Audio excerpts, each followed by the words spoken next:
Oftentimes when it comes to combat, the number one thing is to crush the enemy with everything you got. However, some weapons that have surfaced throughout history of warfare have caused so much pain and destruction that even countries in conflict have agreed to ban them. Hey, what's happening guys? My name is Leroy Kenton and this is FTD Facts. Now before I continue, give this video a thumbs up if you're enjoying these FTD Facts episodes. Now this one, very eye-opening. So let's just get started. Let's jump right in. Starting at number 10, we have dirty bombs. Now this isn't in reference to the amount of dirt or anything that's on the bomb, but dirty bombs are simply bombs that are loaded with radioactive material. They are banned under international law because they have proven to be far too destructive for humanity. These bombs can turn any area into an uninhabitable wasteland, which of course would affect the sustainability of life on our planet. Next up at number 9, we have poison bullets. So we have become very accustomed to seeing all sorts of guns being capable of hitting far away targets with pinpoint accuracy. We see it in movies, we see it in TV, we see it in real life. However, early guns were not as accurate or even as powerful as the ones that we have today. So this led to people trying to get more creative to make their weapons more impactful. And this led people to put on their creative thinking caps and start putting poison on the bullets so that in case they missed their target or if the bullets hit the target but the impact wasn't as powerful as they planned, at least the bullet would not be a total waste. So poison bullets have been banned since 1675 in the Strasbourg Agreement. Also, non-self-destructing landmines are completely banned. Landmines are only allowed if they include a self-destruction mechanism that will be activated after a certain period of time. This is a scary thought because you would have a lot of mines just sitting around there and they can be set off anytime by unsuspecting travelers. Back in the year 2013, 111 Cambodian citizens detonated landmines that had been in the ground for over 40 years. And because of their ongoing threat to the safety of people, since the year 1980, landmines must be equipped with a timer to deactivate them after a certain period of time. In at the number 7 spot, we have blinding laser beams.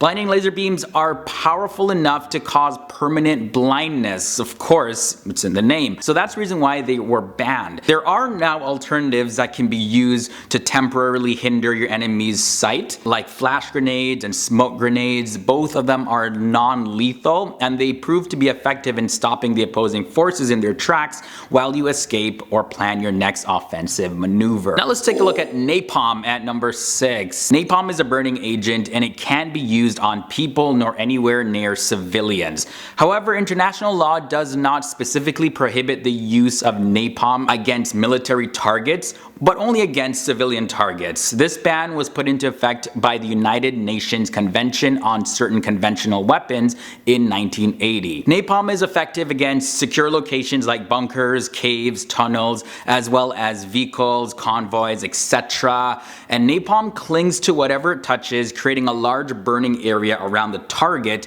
and this decreases the need for accuracy when using napalm bombs. Halfway in at number 5, we have biological weapons. Probably the most disturbing, yet one of the oldest weapons ever used in combat. In ancient times, they would catapult rotting bodies into cities in order to spread diseases among their enemies.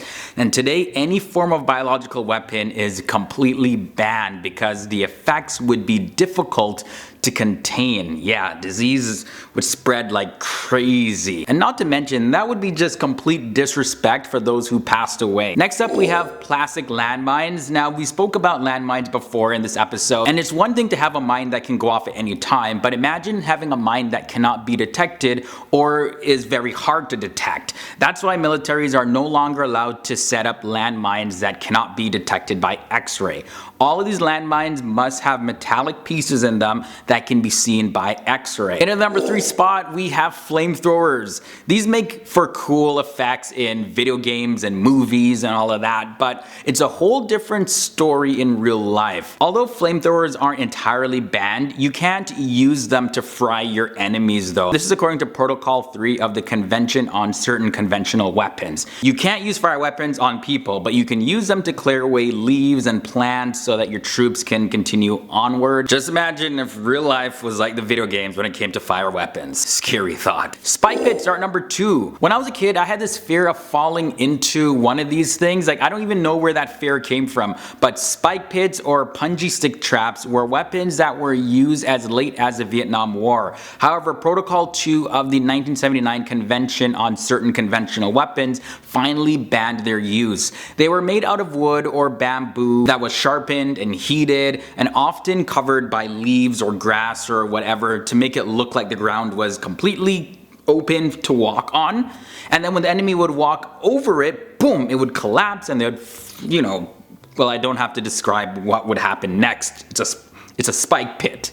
And finally, the number 1 military banned weapon is poisonous gases. And there are 5 types I'm going to be listing in number 1. First off, we have the blood agents, and these are toxic and are absorbed into the blood, and they cause long and violent ending to life. Now, phosgene gas as well as hydrogen cyanide are 2 kinds of blood agents. Then there's blister agents like mustard gas, and they cause severe chemical burns on the skin and eyes. There's nerve agents like VX and sarin gases, and they break down the neurotransmitters that make organs function. And following that, we have the choking agents, and these impede the victim's ability to breathe, causing a buildup of fluid in the lungs and eventually leads to drowning. And the final type is nettle agents. Now, nettle agents irritate the skin, but they do not cause any blisters. Alright guys, so those were just 10 military weapons that have been banned. Now, without these restrictions, it's really hard to imagine how much more intense warfare would be. As always, leave your thoughts and comments down below in the comment section. I look forward to reading your comments and hearing all your thoughts. Now, before you get out of here, here's a similar video that I highly recommend. Just tap the annotation right here. It'll bring you to that. Also, if you want to follow me on social media, those links are below in the video description section. And if you haven't done so already, hit that subscribe button and ring that bell. That way you'll be notified of future FTD Facts episodes. And guess what? You get to join the FTD Facts family. Alright guys, it's been great hanging out with you in this episode. I'm gonna go work on some more episodes, so I'll see you very soon. Later guys. Peace.